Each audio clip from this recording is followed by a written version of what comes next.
आप सभी को राधे राधे। आइए आज के करंट अफेयर सेशन की शुरुआत करते हैं। हाल ही में निम्नलिखित में से कौन सा अरुणाचल प्रदेश का 27वां जिला बन गया है? तो 27वां जिला अरुणाचल प्रदेश का अभी हाल ही में बना है। इसका नाम क्या है? इसका नाम है केई पन्योर। केई पन्योर बना है 27वां। अच्छा, 28वां कौन सा बना पता तुम्हें? 28वां बना है बिचोम। बिचोम 28वां बना है, ठीक है। और के साथ साथ जो है ना, आपको याद रखना बिचोम के अंदर ही एक वेस्ट कामेंग है, ठीक है ना। बिचोंग में ही एक है वेस्ट कामेंग। वेस्ट कामेंग ये 31वां गांव बना है यहाँ का, ठीक है ना। बिचोंग का 31वां गांव बना है आपका, ठीक है ना। बिचोंग से अलग होके जो है ना ये तैयार हुआ था अलग से, तो वेस्ट केमोंग गांव बना है अलग से, ठीक है। ध्यान रखना आप लोग ये। अरुणाचल प्रदेश की राजधानी पता है आपको क्या है? अरुणाचल प्रदेश की राजधानी ईटानगर है, ठीक है ना। ईटानगर है ये। ईस्ट वाले जो है ना थोड़ा अच्छे से याद कर लेना आप लोग, ठीक है ना। और जो वेस्ट कामेंग जो ना मुझे इसलिए याद है क्योंकि यहाँ पे ना एक सुरंग है जिसका नाम है सेला सुरंग। ये सेला सुरंग जो है ना, इसको अभी प्रोजेक्ट एक वर्तक के तहत तैयार किया गया था, तो करके थोड़ी ये न्यूज़पेपर में चल रही थी, तो करके याद होगा आपका यहाँ पे, ठीक है। और के अलावा आपको क्या याद रखना है? अरुणाचल प्रदेश को 20 फरवरी को मतलब इसका स्टेटहुड डे मनाते हैं। मिजोरम का भी मनाते हैं वैसे, ठीक है ना। मिजोरम और अरुणाचल प्रदेश का स्टेटहुड डे कब होता है? 20 फेब को होता है, तो वो याद रखना। एक अरुणाचल प्रदेश का बहुत इंपॉर्टेंट फेस्टिवल है जो है पक्के पागा, ठीक है ना। पक्के पागा। पक्के पागा हॉर्नबिल फेस्टिवल। पक्के पागा हॉर्नबिल फेस्टिवल। पक्के पागा हॉर्नबिल फेस्टिवल। अच्छा, पता क्या चीज़ है? पक्के पागा हॉर्नबिल फेस्टिवल तो है कहाँ का? अरुणाचल प्रदेश का है। लेकिन अगर आपसे अकेला पूछ लिया जाए हॉर्नबिल फेस्टिवल कहाँ का है, तो ये नागालैंड का है, ठीक है ना। ये नागालैंड का है। पक्के पागा हॉर्नबिल फेस्टिवल अरुणाचल प्रदेश का, हॉर्नबिल फेस्टिवल जो है ना ये नागालैंड का है आपका, ठीक है। तो इन दोनों में थोड़ा सा आप लोग फर्क महसूस करे रखना, याद रखना, ठीक है। अगला सवाल कौन सा आता है आपका? अगला सवाल है कि अभी हाल ही में आसाम में ग्रामीण कनेक्टिविटी में सुधार लाने के लिए Assam resilient rural bridges programme के लिए 452 मिलियन डॉलर के ऋण की मंजूरी दी गई है। तो ये अभी मंजूरी दी गई है हाल ही में किस बैंक का? ये बैंक का नाम क्या है? वर्ल्ड बैंक है, ध्यान रखना आप लोग, ठीक है ना। इस सवाल का ऑप्शन नंबर बी जो है ना हमारा, वो बिल्कुल ठीक रहेगा आपका यहाँ पे, ठीक है ना। अच्छा, ये वर्ल्ड बैंक है आपका, ऑप्शन नंबर बी ठीक रहेगा इसका हमारा।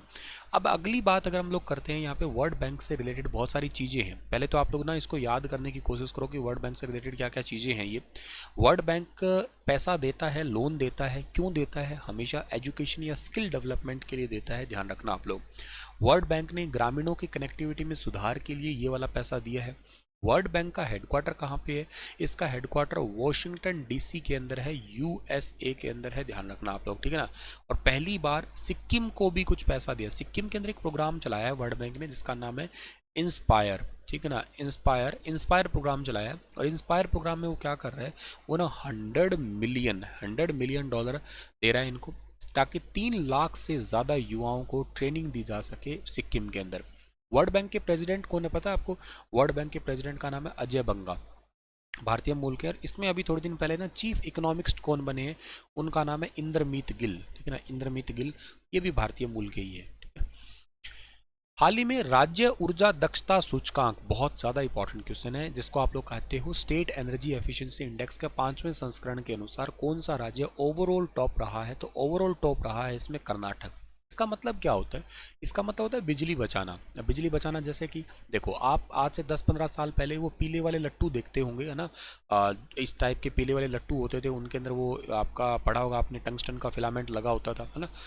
को और ये जो है ना, ये आते थे 100 वाट के बल्ब आते थे, ये 100 वाट या 200 वाट के बल्ब लगाया करते थे पीले वाले लट्टू। और ये इतनी ज़्यादा हीट पैदा करते थे बल्कि इनके ऊपर से हल्की हल्की छत काली भी हो जाती थी। शायद देखा ही है, यूज़ भी किया होगा। थोड़ा वक्त बदला तो हम लोग CFL ले आए। CFL मतलब कॉम्पैक्ट फ्लोरोसेंट लैंप ले आए। आपने देखा होगा जलेबी स्टाइल से उनके ऐसे ऐसे ऐसे ऐसे वाले बल्ब आया करते थे, ठीक है ना ये।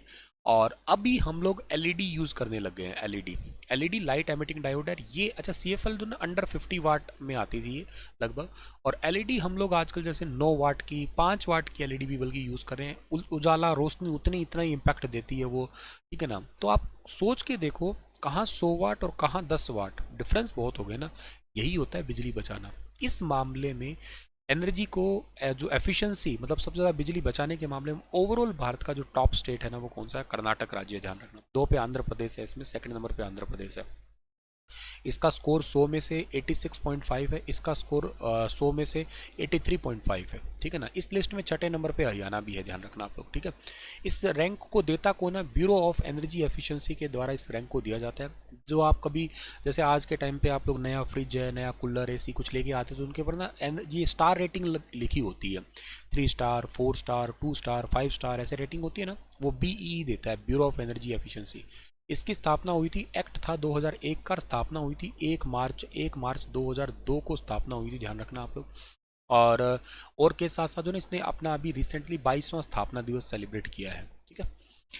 हाल ही में प्रधानमंत्री नरेंद्र मोदी ने पारादीप रिफाइनरी में मोनो एथिलीन ग्लाइकोल परियोजना का उद्घाटन किया है। ये कौन सी कंपनी के द्वारा संचालित है? तो इस कंपनी का नाम है आपका यहाँ पे Indian oil corporation limited, IOCL, ठीक है ना। IOCL कंपनी जो है ना इसके द्वारा संचालित है, तो ध्यान रखना आप लोग ये।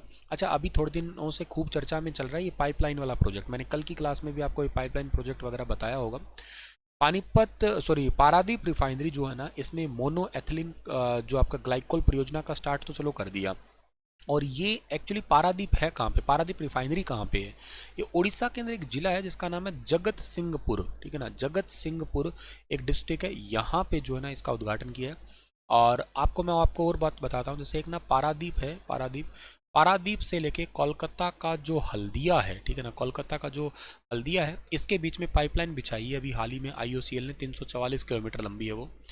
के साथ साथ जो है ना पारादीप से लेके और हैदराबाद तक की, पिछली क्लास में मैंने बताया था 1212 किलोमीटर जो है ना लंबी पाइपलाइन बिछाई है अभी। पारादीप पोर्ट भी है, भारत के 13 बड़े बंदरगाहों में से एक आता है ये। और एक कंटेनर भी है, ठीक है ना, वो मैं आपको बताता हूँ। ये चीज़ तो मैं आपको सारी बता चुका हूँ, हल्दिया पाइपलाइन वगैरह वाली। एक कंटेनर परियोजना भी है, कुछ परियोजनाओं का उद्घाटन किया है, आप इनको जरूर पढ़ना, ठीक है ना। हाँ, ये रहा आपका, ठीक है ना, कनकोर कंटेनर डिपो, ये कलिंग नगर उड़ीसा के अंदर है, ठीक है, ध्यान रखना आप लोग। इसका उद्घाटन किया गया अभी हाल ही में कलिंग नगर उड़ीसा में। और हाँ, खैर अगला सवाल क्या कहता है? Centre for Development of Telematics, C DOT जिसको कहा करते हो, टेलीमेटिक्स, और निम्नलिखित में से किस संस्थान ने फ्री स्पेस QKD सिस्टम के साथ स्वदेशी फाइबर बेस्ड क्वांटम की डिस्ट्रीब्यूशन प्रणाली का एकीकरण प्रदर्शन किया है? तो ये किया है अभी हाल ही में फिजिकल रिसर्च लेबोरेटरी अहमदाबाद ने किया है।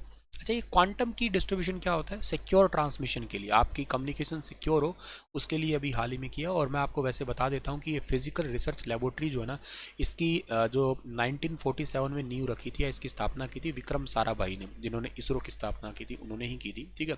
और ये सी डॉट क्या है? Centre for Development of telematics जो है ना, ये भारत में संचार मंत्रालय के अधीन आता है, ठीक है ना, कम्युनिकेशन डिपार्टमेंट के अंडर आता है। टेलीकॉम रिसर्च के लिए डिपार्टमेंट है, ध्यान रखना आप लोग, ठीक है। और जो फिजिकल रिसर्च लैब है ये भी डिपार्टमेंट ऑफ स्पेस के अंडर आती है, national research institute for space जो है ना उसके अंडर आती है ये।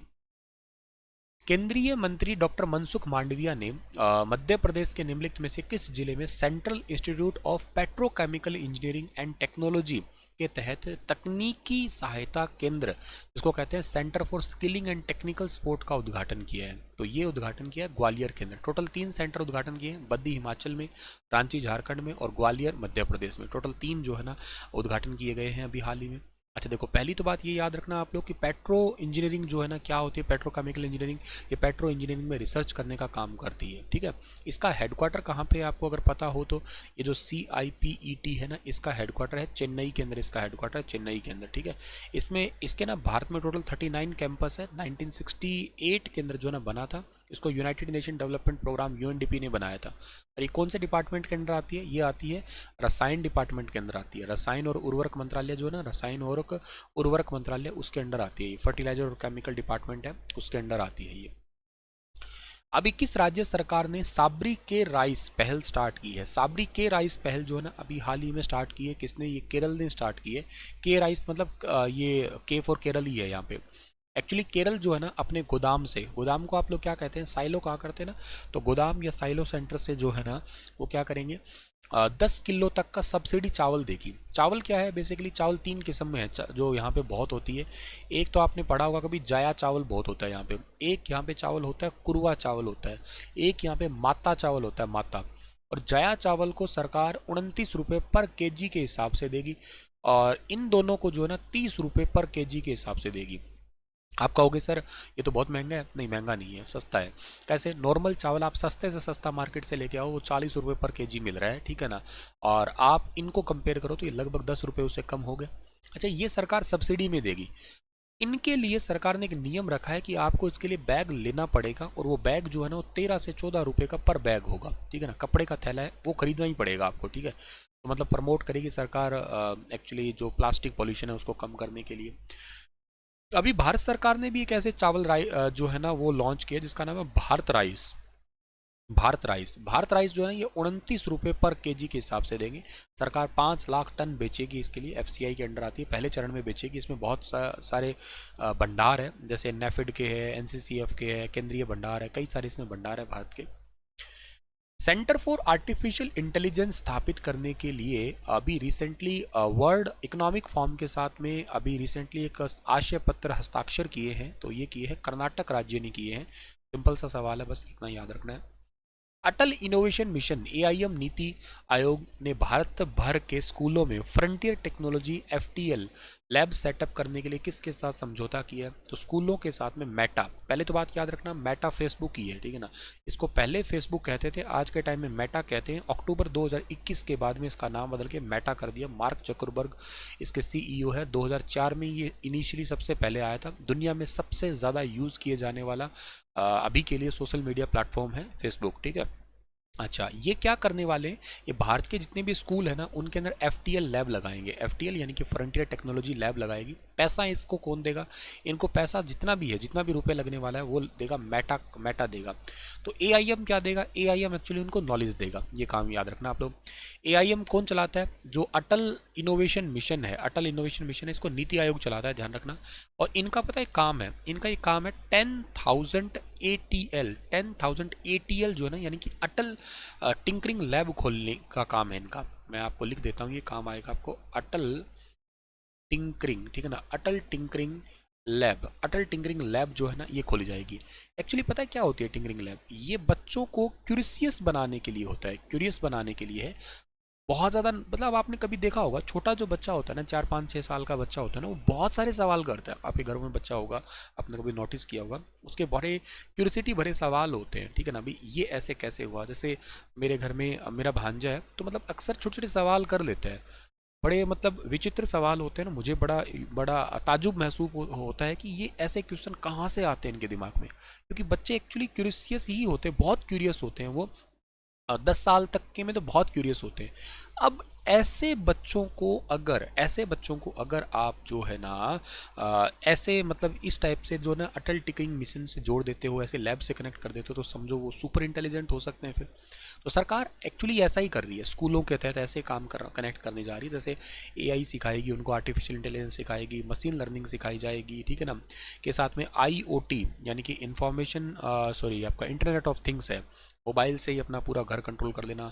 साइबर सिक्योरिटी सिखाएगी, रोबोटिक्स के बारे में सिखाएगी, ठीक है ना। ये काफ़ी इंपॉर्टेंट चीज़ें हैं सारी की सारी। आजकल छोटे बच्चों को बड़ा इंटरेस्ट भी है इन वाली कैटेगरीज के अंदर देखा जाए तो, ठीक है।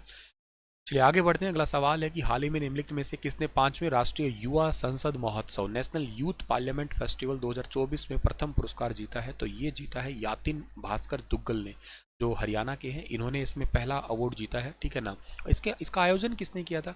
इसका आयोजन किया था नेहरू, ठीक है ना। इसका आयोजन किया था नेहरू युवा केंद्र ने। नेहरू युवा केंद्र के द्वारा इसका आयोजन किया गया था। खेल एवं युवा मामलों के अंतर्गत ये आता है।